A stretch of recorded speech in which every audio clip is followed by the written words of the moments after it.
qaar ka mid ah xildhibaanada golaha deegaanka degmada Burco oo shir jaraa'id ku qabtay gudaha magaalada Burco ayaa sheegay inay dacwad ka dhan aybinta dhulka danta guud ee magaalada ay ka gudbiyeen wasiirka hawlaha guud iyo guriyada Soomaaliland Cali Marreexaan. Dacwadan ay ka gudbiyeen xildhibaanadani wasiirka hawlaha guud iyo guriyada Soomaaliland ayaa waxa ka mid ah dhulka booliska Burco oo lagu wareejiyay qaar ka mid ah ganacsatada Burco. Ana kuwan xildhibaanadani oo sharxaya dacwadaha ay ka gudbiyeen wasiirka isla markaana digniin u diray ganacsatada iibsatay dhulka booliska Burco. Bismillahirrahmanirrahiim. أنا حلبان أحمد محمد علي أو كم من الجولة الدجاج كتبنا برعاء وحنو محاكمة يوجد من الدعوات كنا على مريحان أو جريها كوسابسن مش الدعوات دي وحنو جينا محاكمة نصران جينا الله يربان نوقا بني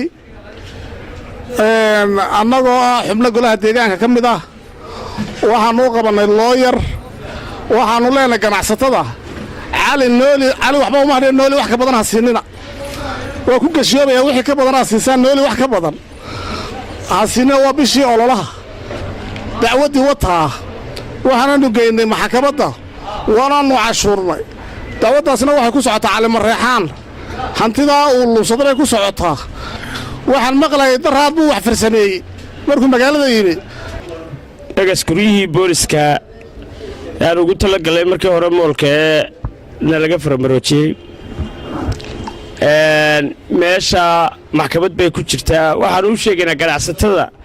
hantidooda xalaasha ah iska gelinaya dhulka ummadu ka dhaxaysa ummadu leedahay ee sida xaaraanta ama aan hagaagsaneyn wax ku doonaya meesha waa hanti dadweyne ninkii iska geliyo isbedelnay marka uu imanaya haddii dawladda hore cid aan la xisaabtamayn inta dambe imanaysa way la xisaabtamaysaa